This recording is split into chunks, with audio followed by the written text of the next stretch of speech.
আল্লাহ তুমি আমাকে কাদের হাতে ন্যস্ত করলা, আল্লাহ তুমি আমাকে কাদের হাতে ন্যস্ত করলা।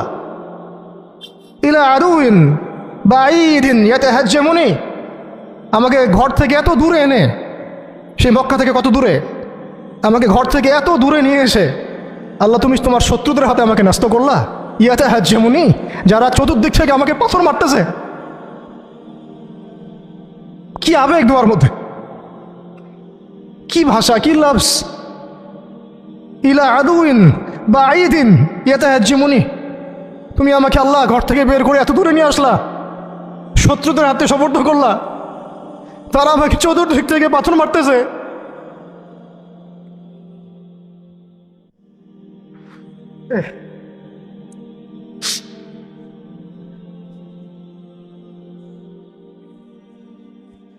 আম্মি লা করিবিন মাল্লাকতাহু আমরি, পরে নবীজি বলছেন আম্মি লা করিব, নাকি আমাকে কাছের মানুষদের হাতে নিয়ে আসছো আল্লাহ, আল্লাহ তুমি কি আমাকে কাছের মানুষদের হাতে উঠাই দিছ। মাল্লাকতাহু আমরি, যারা আমার ভালো মন্দের কাজের মালিক হয়ে গেছে। এইভাবে দোয়া করতে লাগলেন নবী সাল্লাল্লাহু আলাইহি ওয়াসাল্লাম। আল কোরআনে বর্ণিত একমাত্র সাহাবীর নাম হচ্ছে যায়েদ ইবনে হারেসা রাদিয়াল্লাহু আনহু। আমাদের এখানে যে ইয়াং ছেলেরা বসে আছেন সবার জন্যে যায়েদ বিন হারেসা রাদিয়াল্লাহু আনহু মহব্বত, ত্যাগ, ভালোবাসা, জীবন উৎসর্গের এবং জীবনের লক্ষ্য খুঁজে পাওয়ার একটা মূর্ত প্রতীক হতে পারে। একটু মনোযোগের সাথে অংশটা শুনেন, এটা শেষ অংশ। একমাত্র সাহাবী আল কোরআনে বর্ণিত যার নাম আল কোরআনে এসেছে তিনি হচ্ছেন যায়েদ বিন হারেসা রাদিয়াল্লাহু আনহু। তার বাবার নাম হারেসা। ঘটনা এমন ছিল যে ছোটবেলায় তার মা তাকে নিয়ে এক জায়গায় যাচ্ছিলেন। তো আগে তো ওই যে ডাকাতি হতো, জলদস্যুর আক্রমণ করতো না, এরকম তাঁবুর মধ্যে আক্রমণ হয়েছে এবং তার মায়ের কাছ থেকে সন্তানকে কেড়ে নিয়ে চলে গেছে। মায়ের জন্য কত কষ্ট করে এটা, সন্তানের মহব্বত, এটা তো বাবা মারাই বুঝবে সন্তানের প্রতি মহব্বত কাকে বলে, সন্তানকে ছেড়ে থাকার কষ্ট, এটা যারা বাবা মা হয়েছেন তারাই তো বুঝবে। তো এদিকে বাবা মা পাগল প্রায়, সন্তানকে খুঁজে পাওয়া যাচ্ছে না, আর দস্যুরা তাকে নিয়ে ওকাস বাজারে বিক্রি করে দিয়েছে। কোন বাজারে? ওকাস। এটা ছিল মক্কায় একটা বাজার, ওখানে মেলা হতো, ওকাস, ওখানে বিক্রি করে দিয়েছে। তো ঘটনাক্রমে তখন তার বয়স মাত্র কত হবে, 8 থেকে 10 বছর। ঘটনাক্রমে তাকে খরিদ করেছেন খাদিজা রাদিয়াল্লাহু আনহা। খাদিজা রাদিয়াল্লাহু আনহার আত্মীয়, খাদিজা রাদিয়াল্লাহু আনহার আত্মীয়। তখন কিন্তু নবী সাল্লাল্লাহু আলাইহি ওয়াসাল্লাম নবুয়ত পান নাই, মানে ওহী আসেনি এখনো, বিয়েও হয়নি এখনো। খাদিজা রাদিয়াল্লাহু আনহার সাথে এখনো বিয়ে হয় নাই। তো তার আত্মীয় তাকে কিনে নিয়ে আসছেন, এনে খাদিজা রাদিয়াল্লাহু আনহার খেদমতে দিয়ে দিয়েছে। খাদিজা রাদিয়াল্লাহু আনহার সাথে যখন নবী সাল্লাল্লাহু আলাইহি ওয়াসাল্লাম বিয়ে হলো তখন তো তার বয়স 40, আর আমাদের নবী সাল্লাল্লাহু আলাইহি ওয়াসাল্লামের বয়স 25। এটা বাংলাদেশে হইলে বাংলাদেশের মানুষ মেনে নিত না, তালাক করাই ছাড়তো অনলাইনের মাধ্যমে। কথা বুঝতে পারছেন? যদিও দুজন সুখী, যদিও ধরেন দুজন সুখী একে অপরকে পেয়ে, এখন যদি আমাদের এখানে কোনো ভাই 40 বছর বয়সের কোনো মেয়েকে বিয়ে করে, যার নিজের বয়স হচ্ছে 20 বা 25, সমাজই ওকে তালাক দেওয়া ছাড়বে, যদিও সে ওই মেয়ের সাথে সুখী। হ্যাঁ, বিয়ে কেন্দ্রিক যত জাহালাত এগুলোই দূর হয় নাই সমাজ থেকে এখনো। রাসূল সাল্লাল্লাহু আলাইহি ওয়াসাল্লামের সাথে বিয়ে হলো। বিয়ে হওয়ার পরে এমন হয় না যে আপনি কাউকে বিয়ে করেছেন এবং আপনার তাকে খুব পছন্দ হয়েছে, দুজনকে বেশ সন্তুষ্ট আর কি, তেমন আপনি চান না তাকে কিছু হাদিয়া দিতে, হাদিয়া তোহফা দিতে মন চাবে না? হাদিয়া দিয়ে কি আবার কেউ ফেরত নেয়? তো হাদিয়া তোহফা দিতে তো মন চাবে। খাদিজা রাদিয়াল্লাহু আনহা হাদিয়া দিচ্ছেন নবী সাল্লাল্লাহু আলাইহি ওয়াসাল্লামকে যে হে মুহাম্মদ, আমার খুব প্রিয় একজন দাস আছে, আমার খুব প্রিয় একজন দাস আছে, এবং তার চেহারা দেখেই আমি বুঝতে পারি যে সে খুব বুদ্ধিমান এবং সে খুব সৎ। চেহারা দেখলে বোঝা যায় না মানুষের? চেহারা কিন্তু কথা বলে, চেহারাও কথা বলে, তবে দেখার চোখ থাকতে হবে, দেখার মতো চোখ থাকতে হবে। গুনাহের চোখ দিয়ে তো কারো চেহারা পড়ার সুযোগই নাই। যেমন আনাস রাদিয়াল্লাহু আনহু, তার জন্য নবী সাল্লাল্লাহু আলাইহি ওয়াসাল্লাম দোয়া করে দিয়েছিলেন না? তার মা দেখেই চিনে ফেলছেন যে হ্যাঁ উনি শেষ নবী, এই চেহারা কোনো মিথ্যাবাদী চেহারা না, এরকম করে কথা বলা হচ্ছে। ইয়া রাসূলুল্লাহ, আমার ছেলের জন্য দোয়া করে দেন। আব্দুল্লাহ বিন সালাম রাদিয়াল্লাহু আনহু ইহুদি ছিলেন। যখন নবীজি মদিনায় গিয়েছেন, তার চেহারা দেখেই তিনি বুঝে ফেলছেন যে তিনি শেষ নবী। এই চেহারা কোনো মিথ্যাবাদী চেহারা হতে পারে না। ওই চোখ থাকতে হবে এবং ওই কলব থাকতে হবে পড়ার জন্যে। তো খাদিজা রাদিয়াল্লাহু আনহা হাদিয়া দিয়েছেন যে আমার খুব প্রিয় একজন দাস আছে, জায়েদ। তো নবী সাল্লাল্লাহু আলাইহি ওয়াসাল্লাম এটাকে গ্রহণ করেছেন। হাদিয়া গ্রহণ করে তিনি দেখেন জায়েদ বিন হারিসা রাদিয়াল্লাহু আনহুর তাকদীরটা কেমন হলো। জলদস্যু না, স্থলদস্যুদের হাত থেকে ওকাস বাজার থেকে চলে আসলো কোথায়? খাদিজা রাদিয়াল্লাহু আনহার বাসা। সেখান থেকে নবী সাল্লাল্লাহু আলাইহি ওয়াসাল্লামের সহবতে। চিন্তা করা যায়? এই তাকদীর তো ইউসুফ আলাইহিস সালামের চেয়েও কম সৌভাগ্যের না। ইউসুফ আলাইহিস সালামের কি হয়েছে? ভাইয়ের ষড়যন্ত্র, সেখান থেকে কূপ থেকে রাজপ্রাসাদ, সেখান থেকে জেল থেকে আবার রাজপ্রাসাদ। তারপরে তো পুরো মিশরের বড় একটা অংশের রাজনৈতিক দায়িত্ব, এবং সেখান থেকেই বনু ইসরাইল পরে আবার মিশরে আসলো। অন্য একদিন আলোচনা করবো ইনশাআল্লাহ। তো এখানে জায়েদ ইবনে হারিসা রাদিয়াল্লাহু আনহার তাকদীর কেমন? অনন্য সাধারণ, এত চমৎকার যে এটা তো ঈর্ষণীয়। আলী রাদিয়াল্লাহু আনহু ছাড়া এমন তাকদীর তো মনে আর কেউ পান নাই, যে নবী সাল্লাল্লাহু আলাইহি ওয়াসাল্লামের ঘরের মধ্যে তিনি সবসময় তার সাথে তার খেদমত করছেন। শুধু তাই না, নবী সাল্লাল্লাহু আলাইহি ওয়াসাল্লাম তাকে নিজের পুত্র বানিয়ে নিলেন। জায়েদ আমার পুত্র, জায়েদ আমার ছেলে। দাস রাখলেন না। যখন তিনি জায়েদ বিন হারিসা রাদিয়াল্লাহু আনহুকে পেলেন, সবার সামনে এলান করে দিলেন যে সে আমার দাস না, ও আমার ছেলে, জায়েদ আমার ছেলে। নবী সাল্লাল্লাহু আলাইহি ওয়াসাল্লাম বলছেন জায়েদ আমার ছেলে, বলছেন যে আমি তাকে ভালোবাসি, ও আমাকে ভালোবাসে।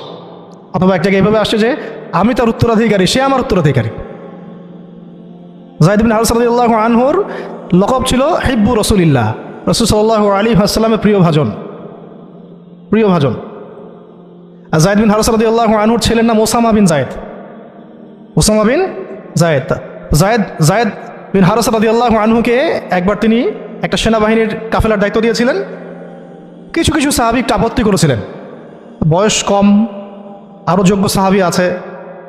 আবার ঠিক ওসামা বিন জায়েদ রাদিয়াল্লাহু আনহুকে যখন নবী সাল্লাল্লাহু আলাইহি ওয়াসাল্লাম শেষে একদম ইন্তেকালের কয়েকদিন আগে জুরফে একটা সেনাবাহিনীর দায়িত্ব দিয়ে পাঠিয়েছিলেন, তখনও কেউ আপত্তি তুলেছিল যে ওসামার বয়স কম, 19 বছর 20 বছর বয়স, আরও বড় বড় যোগ্য সাহাবী আছে।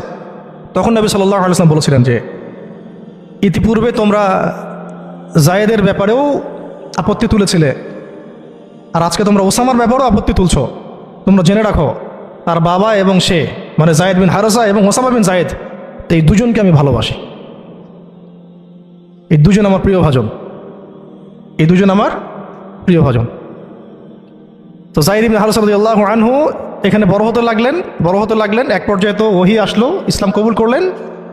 ইসলাম কবুল করার আগে একটা ঘটনা ছিল, ওইটা ভুলে গেছিলাম, দেরি হচ্ছে কি? আচ্ছা, ইসলাম কবুল করার আগে একবার তার বাবা মা তার খোঁজ পেয়েছিলেন।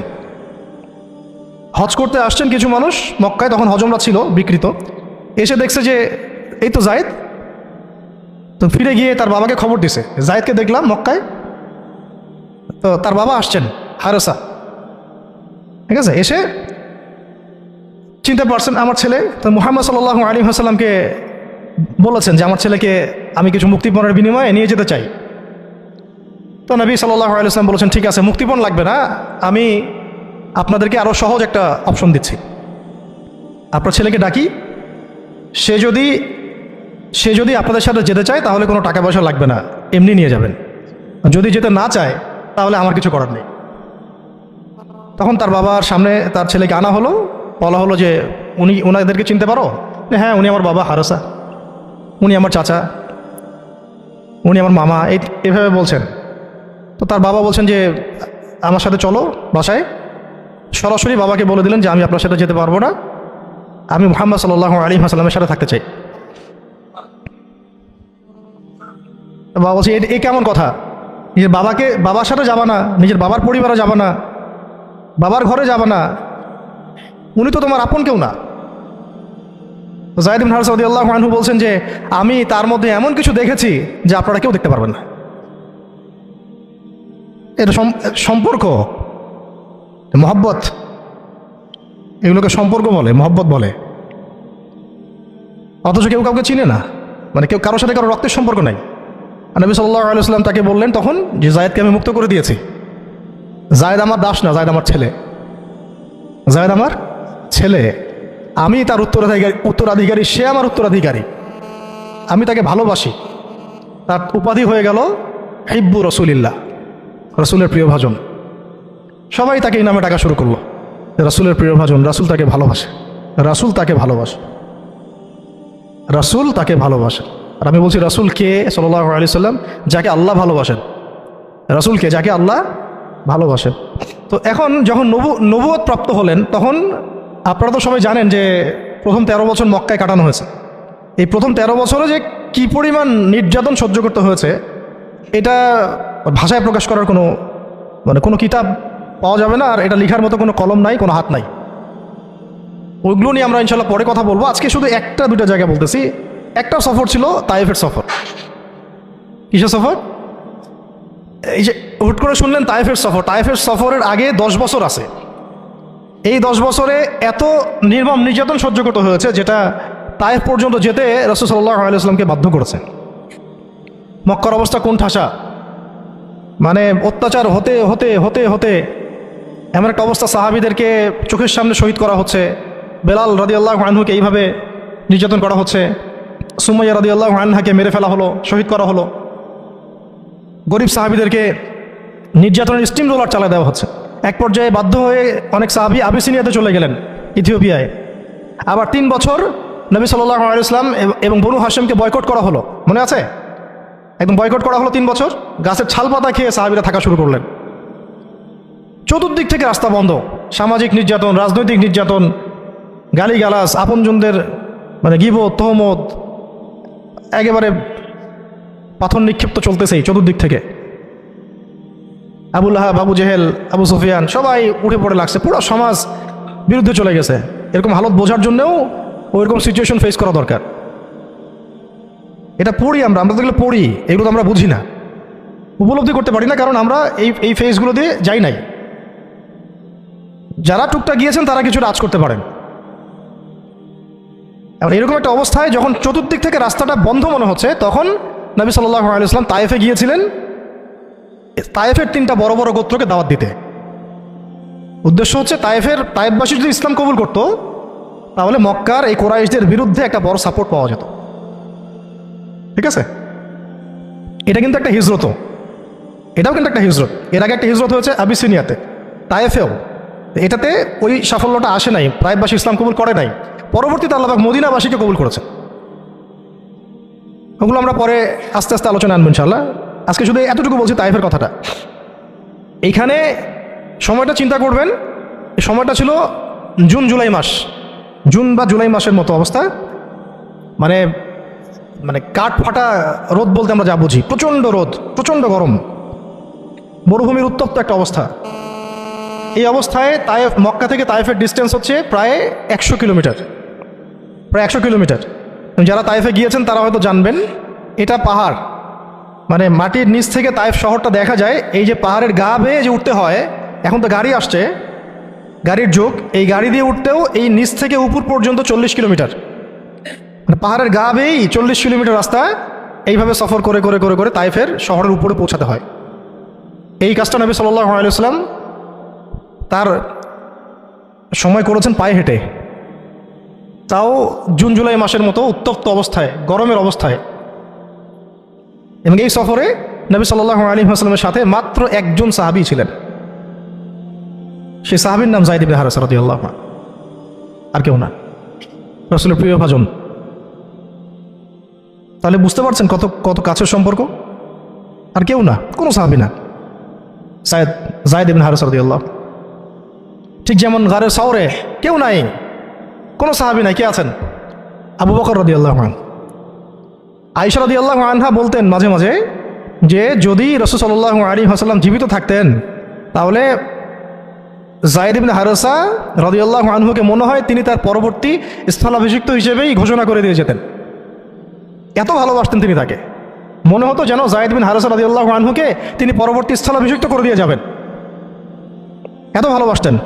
যখন যায়েদ ইবনে হারেসা কোনো সফর থেকে ফিরতো, আমি আয়েশা রাদিয়াল্লাহু আনহা বলছেন, আমি রাসূল সাল্লাল্লাহু আলাইহি ওয়াসাল্লামকে এত মানে কি একটা বস গ্রিটিংস বলি না আমরা, অভিবাদন, এত ব্যস্ত হয়ে অস্থির হয়ে আলিঙ্গন করতে দেখি নাই যেমনটা যায়েদ ইবনে হারেসার ক্ষেত্রে তিনি করতেন।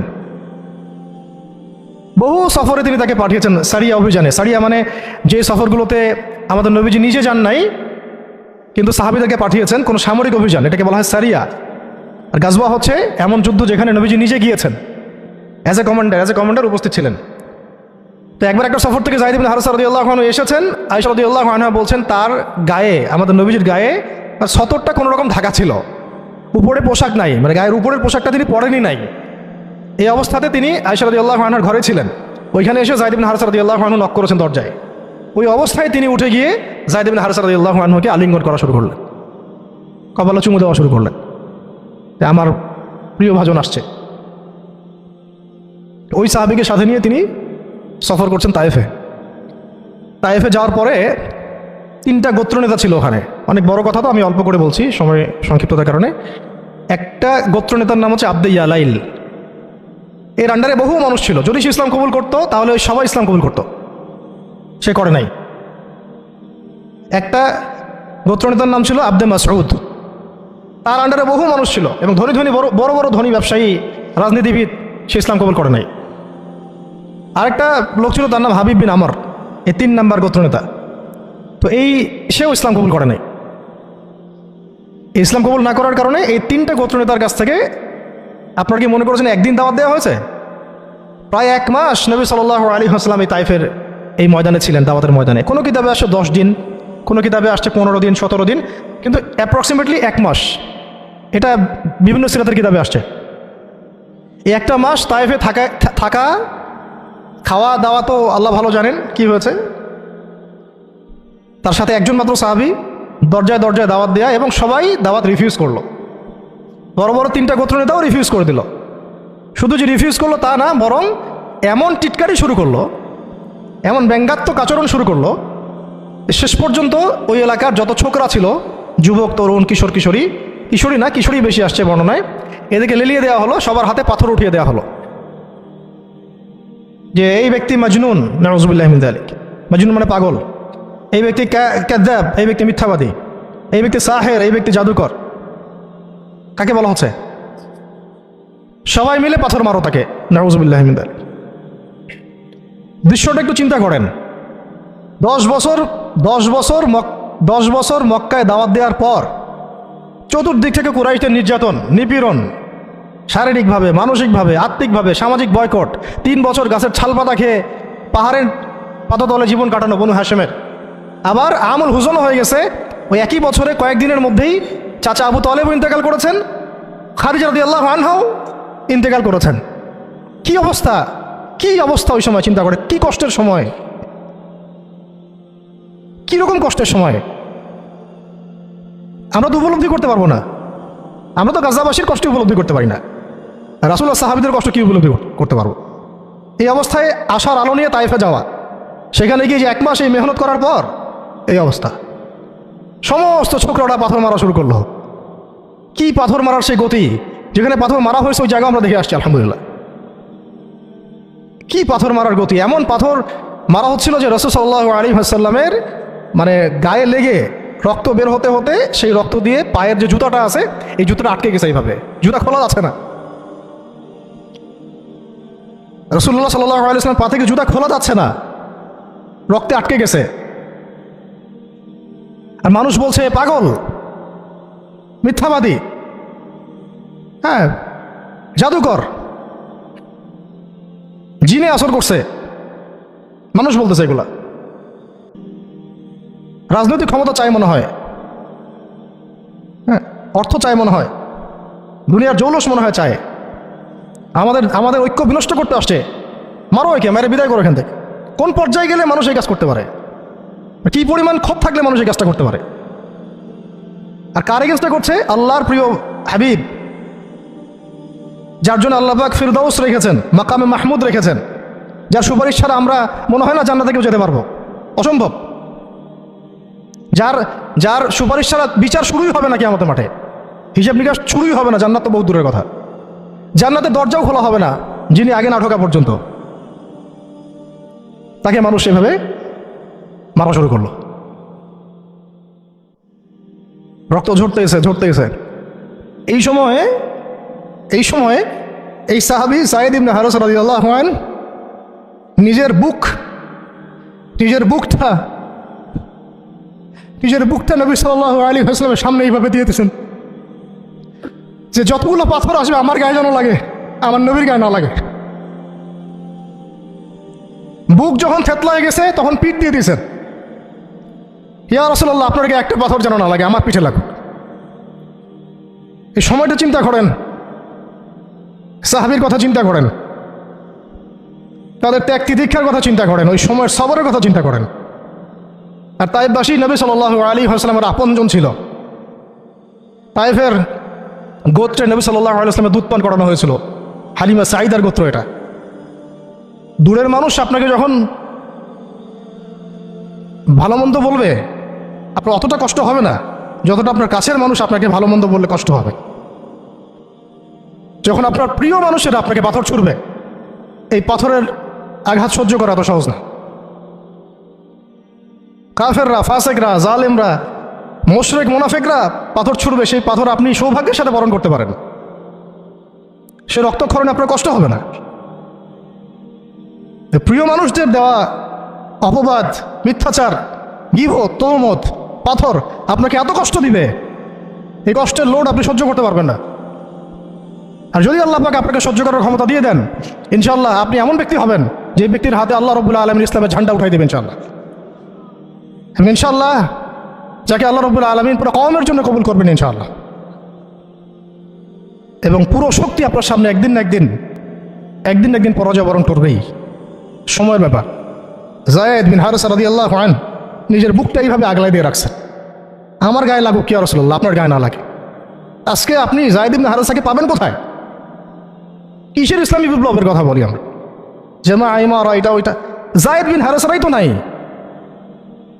ওইরকম আখলাকের নেতাও যেমন আমরা পাই না, ওই রকম যায়েদ বিন হারেসাদের মতো আমরা মামুরও তো পাই না।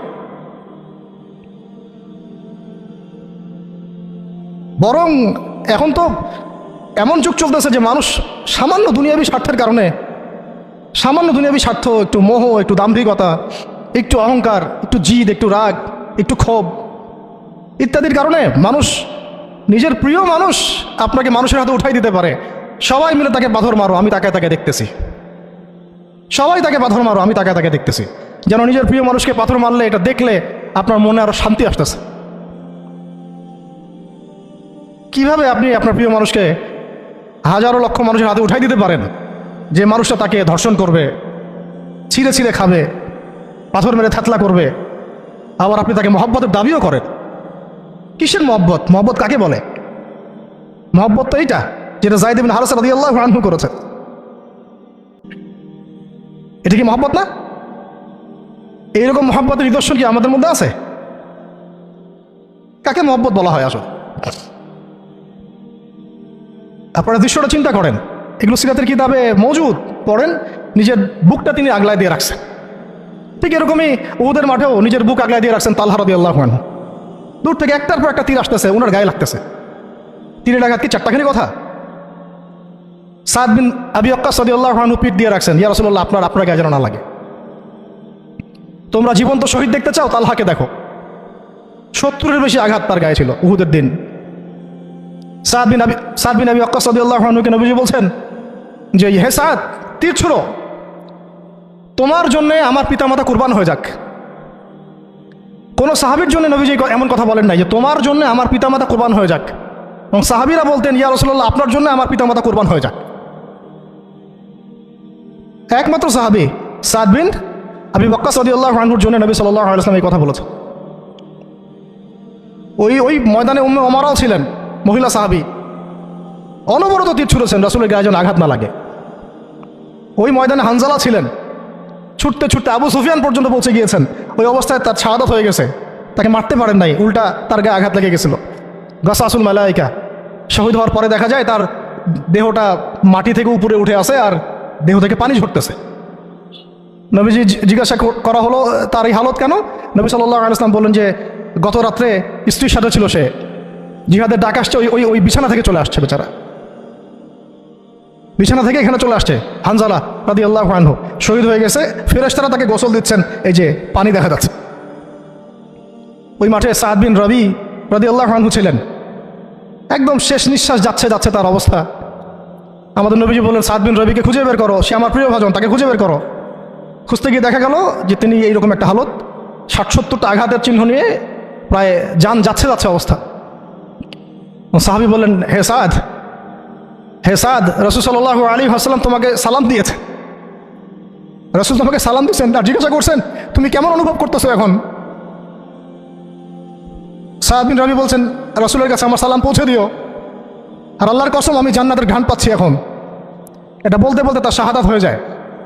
আর তিনি বলতে বলতে একটা কথা শেষে বলে গিয়েছিলেন যে আমি চলে যাওয়ার পরে, তিনি আনসারদের নেতা ছিলেন, আমি চলে যাওয়ার